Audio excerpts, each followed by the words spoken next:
everybody, it's Catherine from Jayne Catherine on Books, and I'm here with a bit of a book haul. I couldn't talk then.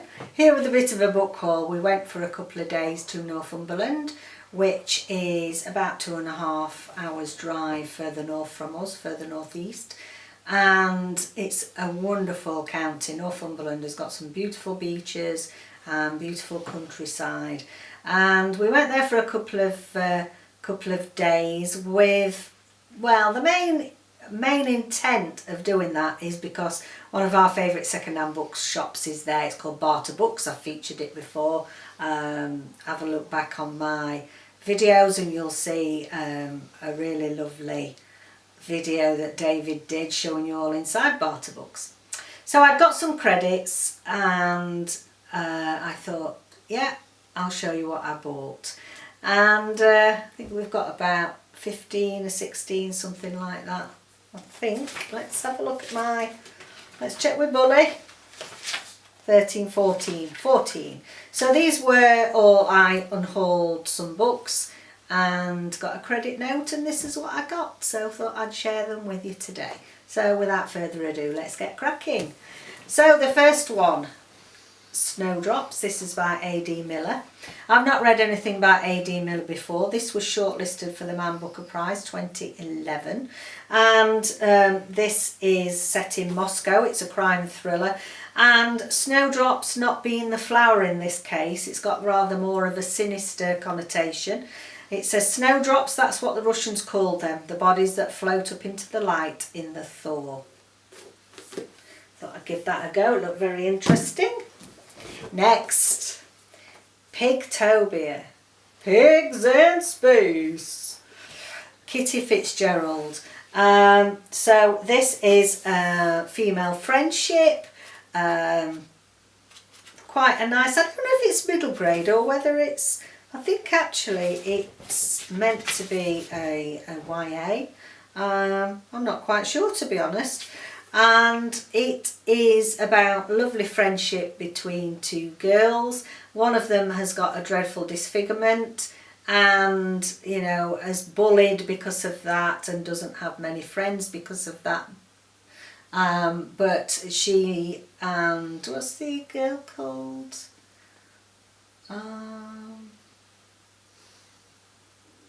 Jack and Holly. No, they're not two girls. There's Jack and Holly, and they strike up a beautiful friendship over looking after some piglets. So yeah, I'm really looking forward to that.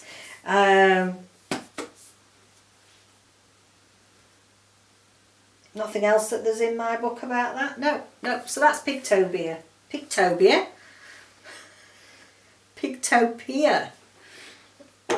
Oh, crikey. Next, Too Far. This is by Rich Shapero. Look at that for a lovely vibrant cover. That looks really good. Yeah. So this one, I was drawn to the cover, then I thought, yeah, I'll have a look at the blurb, see if it's something that takes my eye. And this is a family drama. It's about childhood friendships. It's not got many good ratings on Goodreads. Couldn't think what I wanted to say then. It's really been slated by people that have rated it, which is, I always think, right, well, you know, have a look, see what the Goodreads say, see what people say, but then if it takes your fancy, then read it and make your own mind up. So on the outskirts of Fairbank, 6-year-old Robin meets a mesmerising girl his own age, and together they explore the mysterious woodland surrounding their homes. The worlds they discover is built from their fantasies and inhabited by creatures born from their dreams. So I think there's probably a bit of magical realism in there, and I'm hoping for a lot of description about the environment. And it may well be that's why it's not suited everybody, because it may be quite a lyrical descriptive book, and that's not for everybody. So yeah, I'm going to give that a try. Next, I've got a couple by Julia Gregson, which I really like Julia Gregson. I've never read a bad book by her yet. So, East of the Sun and Monsoon Summer. So East of the Sun is set in 1928. It's a romance, it's a family drama. And Monsoon Summer is set in 1947 in India. Again, a family drama romance. So really looking forward to those two, because she writes a really good family drama, does Julia Gregson.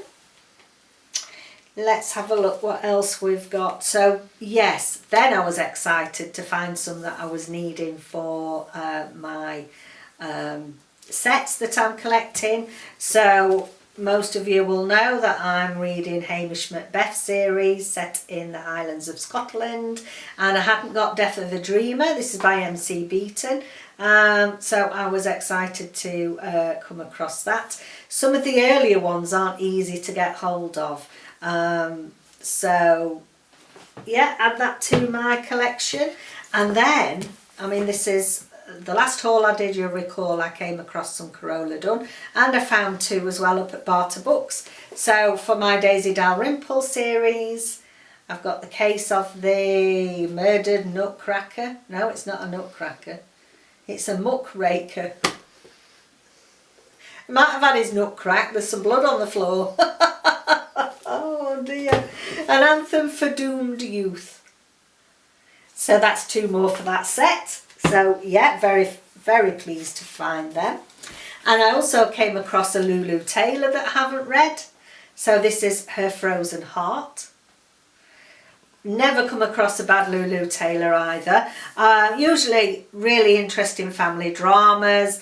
They're usually set into time periods, so we usually have a split time narrative, and then they generally come together as a whole at the end, and usually really well written, really fantastic read. So that's Her Frozen Heart, another one from my Lulu Taylor collection.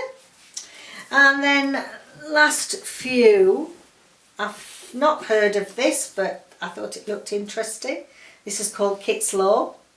This is by Donna Morrissey, and this again is a family drama set in Newfoundland. Now, I didn't intend to go out and pick all family dramas. It's just happened to be the books that I was drawn to and decided to get, and I thought, yeah, reading about each one and finding out a little bit about it ready for doing this video. There's quite a few of them that are family dramas.